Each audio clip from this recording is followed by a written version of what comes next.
the basic and secondary education. So it even might transcend national boundaries, but most importantly, it is for everybody, whether you are a parent, whether you are a student, whether you are an employer or a government official, you have a role to play in building a better future for science education of this country. That's the purpose of coming here today. And we say, how does it contribute to the attainment of the science goals in education in the Gambia? Well, foresight has very important benefits that can contribute to national development. First, what it does is it enables a wide range of stakeholders to build a particular plausible, desirable, probable feature, whatever the topic is. In this case, we're talking about science education. Okay. What it does is it builds consensus. There is less room for disagreement in a particular policy objective, let's say, for instance. It builds consensus, it ensures commitment, collaboration into the longer term future. An example I would give you is during the capacity building workshop, what happened was we have various stakeholders from the science education community that took part, and they explored scenarios. They built scenarios of future images of how science education would look like in the next 10 or 20 years. And the features that emerged were, for instance, smart schools, virtual classrooms, for instance. Learning would be largely based on ICT. Mr. Job could sit in his office and be able to say how many science or maths teachers are active in the school at any given minute. Students, there will be no use for textbooks. Everything would be digitized, electronic textbooks, and available as e-books. So e-learning sort of would be the norm. Those are examples. And it's not just creating the feature, but it's making how to make so that feature happens, and who is going to be responsible for what and what. So it's not today, but it's like years to come in the future. But it starts today. It's a contingent plan. Exactly. Okay. Mr. Jopa, your directorate or the ministry recently concluded a seminar on the foresight for policymakers in science education. What was the purpose of this program, and what plans do you have for the future? The objective of the program was to help us to have a better understanding of the issues that were discovered in the baseline study. And then how best can we come together as a country to make sure that at the end of the day we are able to have policy objectives that will help us to address these problems, but make the Gambia part of the global community. I mean, he talked about some of the benefits that could be derived, but at the end of the day, the primary factor was we were able to come up to have a consensus on what actually should be done, and what do we want our education system to be in the next 15, 20 years. I mean, unlike he said that this issue of this, integration of ICT in schools, so that at the end of the day, I can sit in my office in Banjul and within just the click of a button, know how many science classrooms are going across the country, which teacher is in a class and which teacher is not in a class.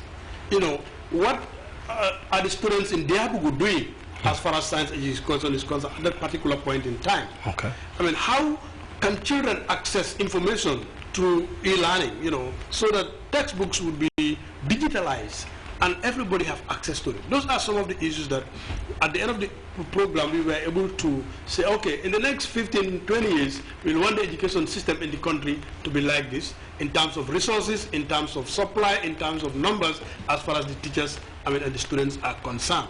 So definitely it helped us to have a better understanding as far as the problems were concerned, but the way forward also, we were able to come up with very clear objectives and very clear activities and programs that can be done to reach our final destination. So your ministry is already looking ahead for a greater future, as far as the sciences are concerned. Now, what are the mechanisms put in place so far to make sure that these things are sustained? Yeah, I mean, sustainability is always an issue as far as the third world is concerned. But I want to say here, thanks to my peers, he is a very innovative and very rational somebody. Okay.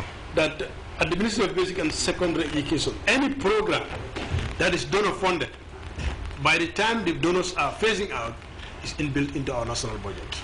So we always look at sustainability as part of our day-to-day activity. And that is why we are able to, as a sector, forge ahead as far as sustainability is concerned. To start up, in most cases, we will want to get donor support. But like I said, my peers is somebody who is very level-headed. You know him. Yes, yes. You know, that in most cases, he's thinking of, okay, if, for example, the World Bank should move out as far as this project is concerned, what do we do as a sector? And he started injecting it gradually into the national budget. And by the time we're through with donors, it becomes a national home, or a homegrown activity as far as MOPS is concerned. Beautiful, Mr. Jufa. What is your vision of science education in the Gambia in the next 10 or 20 years? Yeah, my vision is a great one, and I think Mr. Davo, the two directors, really has elaborated, on what where actually we want to move the science education to. I would like every Gambian student to go in for the sciences, for the socio-economic advancement of this country. Without science, we can't move. So in the next 20 years, we would like to see, Gambia develop technologically. Okay, but we cannot do this if the students actually shy away from the sciences. Okay, so really it will be very great to see that happening. And actually, it is coming, and it's gradually, because the PMI, the PSI, that is Progressive Mathematics Initiative, and the Progressive Science Initiative that the Ministry of Basic and Secondary Education has actually come up with, using technology, smart boards in teaching mathematics and science. That has already, started, and that's just the beginning. So I'm sure in the next 20 years, we will see a very, highly scientific and developed country, the Gambia. Mr. Juf, I ask the question simply because you are one of those in the ministry directly involved in the promotion of sciences. The recent Fanta Science Quiz competition can tell a lot about you and what you're doing. And how are you seeing the progress? Yeah, I think actually there is progress.